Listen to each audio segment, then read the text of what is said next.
po, water sign, Cancer, Pisces, and Scorpio. Kumusta po kayong lahat? Okay, so water sign, maraming salamat po sa walang sawang pagsubaybay sa ating mga reading. And kung ikaw ay bago pa lang sa ating channel, mag-subscribe na po kayo. And i-click mo na rin yung ating notification bell para lagi kang updated sa ating mga bagong upload. Okay, so water sign, tignan natin, gabay, kapalaran mo. Bago pala tayo guys mag-start sa mga interesado po sa ating private reading, iiwan ko na lang po yung link ng aking Facebook sa atin pong description box below, or pwede niyo ako guys i-direct message sa aking Facebook, Jade Tarot. Okay. Gabay kapalaran po ni water sign, Cancer, Pisces, Scorpio.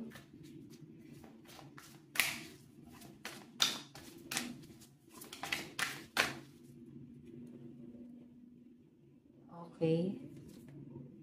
Pinapakiramdaman ko talaga water sign. Theft, tilt, cunning, RIP off, and dishonesty. Water sign. Actually, sa energy mo ito eh. Hindi ko siya nakakita sa ibang tao. So, ayan. Ang pinapakita kasi sa akin dito, may mga water sign dito na hindi mo masyadong kiniklaim, na parang alam mo, aware ka naman na may mali, aware ka na may hindi tama. Pwede kasi ang lalabas dyan, water sign, kung mali man to ng ibang tao, parang kinukonsinti mo. Baka hindi ka aware na nakukonsinti mo yung taong yan. Okay, Seven of Swords, ang pinapakita rin sa akin dito guys, hindi ka masyado nagiging tapat. Siguro dahil meron kang dahilan kung bakit parang hindi ka na nagiging tapat, hindi ka na masyado nagsasabi ng totoo. Kasi pwedeng hindi nila magugustuhan or ayaw nila ng ganito. Okay? Ayaw nila na yung ginagawa mo is, kumbaga, yun yung kasiyahan mo, pero para sa ibang tao, guys, or sa pamilya mo, pwede sa trabaho, pwedeng kung kanino man, piling nila mali yun. Parang hindi mo dapat siya ginagawa. Or pwede naman ikaw guys, kung meron naman pagkakamali ang isang tao, pwedeng kinukonsinti mo siya. Or pwede naman guys na hindi naman talaga kinukonsinti. Pwede rin naman na may mali talaga yung taong yon. Pero piling mo kasi normal talaga na yun yung personality niya. So ikaw bilang isang soft-hearted, parang ipagtatanggol mo yun. Okay, ipagtatanggol mo yung taong yan. Tignan pa natin water sign, Cancer, Pisces, Scorpio. Water sign.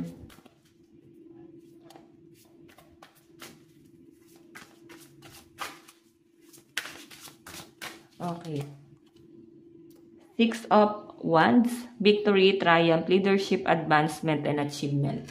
So, may nakikita ko dito guys, pwedeng ang tingin sa'yo ng mga tao is parang may pagka-leader type. Okay. Parang tinitingala ka dito. May nakikita akong success sa mga fire sign. Fire sign, kasi fire sign yung energy o Aries, Leo, Sagittarius, tapos sa Aquarius, Gemini, Libra. So, ayan guys, baka bigla nyong maisip, bakit bigla niya binabanggit yung ibang ano. Kasi pwede may mga cross-watcher na nanonood dito. Okay, nasasagap ko yung energy nila. Okay, so, water sign ang pinapakita sa akin dito. Mag-iingat ka, yun lang naman. Mag-iingat ka kung sa tingin mo tama yung ginagawa mo at ginagawa mong tama ang lahat.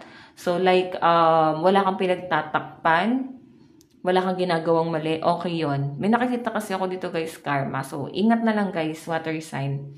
Kung pilit mo kinukuha yung bagay na hindi sa'yo, pwedeng tao, may mga third party ba rito? So mag-ingat kayo guys sa karma. Yun po yung pinapakita kasi dito guys. Ito kasi pag nanakaw to eh. Pangaangkin sa mga bagay na hindi kanila. So, pwede ikaw to or pwedeng yung partner mo, merong third party. Pwede rin naman water sign na yung person mo, pwedeng meron ka ng karelasyon ngayon, pero may na-attract pa rin sa inyo. Okay? Yun po yung pinapakita sa akin dito. So, mag-iingat kayo kasi guguluhin ka netong taong to. No? Guguluhin niya yung diskarte mo, guguluhin niya yung isip mo. So, mag-iingat na lang guys. Okay? Tignan pa natin. Pero maganda naman guys kasi may success naman dito sa'yo. Ibig sabihin, may mga water sign dito na talagang wala silang ginawang hocus-pocus kasi ginawa nila yung tama. Parang ganun. Okay? Wala kayo guys ginawang mali para ma-achieve mo yung bagay na yan. Okay? Ginawa mo to kasi parang yun yung gusto mo and pinaghirapan mo yung bagay na yan. Okay? Okay. Yung iba naman dito guys, ano ba to? Bar exam. Baka meron pag-bar exam, water sign, pwedeng pumasa ka. Daming nagmubunyi dito eh. Tingnan pa natin.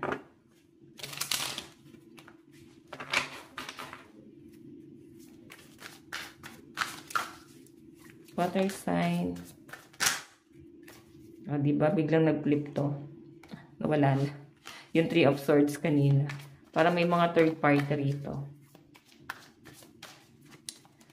Okay. So, ayan. May nakikita kasi ako dito water sign. Maaari may pagkakamali pero hindi nila tinatanggap yung pagkakamali. Pwede hindi nagpapatalo. So, wala naman guys masama na tumanggap ng mali. No? Lalo na kung alam naman nating mali yung ginawa talaga natin. Pwedeng ano lang naman guys, pwedeng basic lang naman yung pagkakamali. Water sign na pinapakita rin sa akin dito, may ending, pain, defeat, failure, betrayal. Siguro may mga water sign dito na takot magkamali kasi yun yung kinalakihan mo. May mga taong na feel mo na parang pag may mali ka or hindi tama yung ginagawa mo, parang hindi lang sa binebetray, parang bine-blame ka nila. Okay? Na parang bakit ganyan lang yung ginawa mo? Ba't ito lang yung effort na nagawa mo? So, yun yung kinakatakot ng ibang water sign. Okay? Yung parang i-blame ka pa nila kahit naman nag-effort ka dito sa bagay na to. Kahit ginawa mo naman ng lahat para dito. Okay? So, tignan pa natin guys. Okay.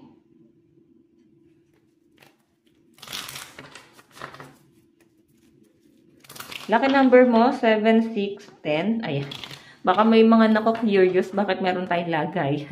Ayan, dyan kasi natin guys ilalagay yung overall energy. Ayan, natuwa lang ako. Parang gandang tignan. Okay, so water sign. Naku, may mga taong pinagchichismisan ka. So, meron din kayo dapat guys limitahan kung ikaw ay nai-involve sa mga taong chismoso. Okay, makinig ka na lang, wag ka na para mag-side comment pa kasi baka madami ka pa sa mga gulo nila kasi alam naman natin hindi maganda yan, no?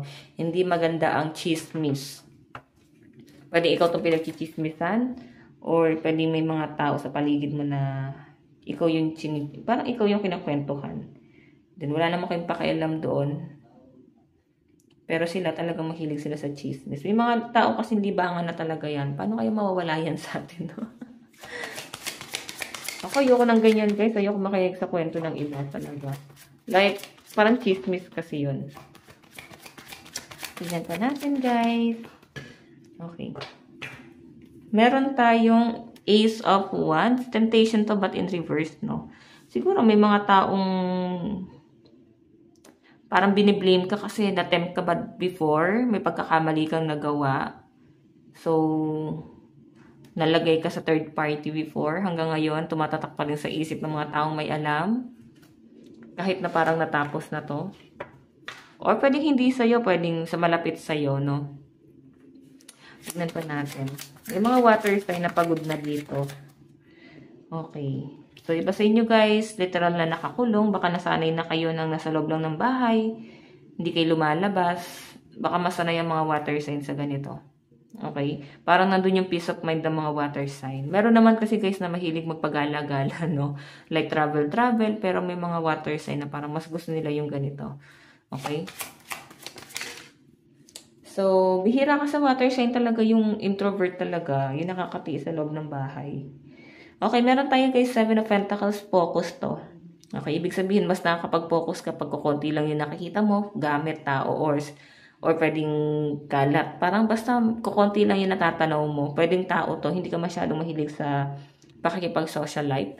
Pero may mga water sign dito na parang kailangan nyo yung i-overcome, lalo na kung meron kayong sinisimulan na business. Okay? So, yun yung pinapakita sa akin dito, water sign. Parang kailangan nyo mag-entertain since yun yung forte mo. Or like, eto na yung sitwasyon mo, posisyon mo, pwedeng sa trabaho. Diba? So, tingnan pa natin, guys. advice, meron tayong lighten up. May naliliwanagan sa mga water sign mo. Last quarter moon in Leo. Okay. So, siguro may mga water sign dito na nare-realize na matigas yung naging ulo nila. No? Matigas ulo nila, di sila gano'n nakikinig. Then, pwedeng nangyayari naman sa inyo. Okay, so, I think may naliliwanagan na pag, na-analyze mo yung mga bagay-bagay. Okay, so guys, ito lang po ang inyong reading. Maraming salamat po. Bye-bye.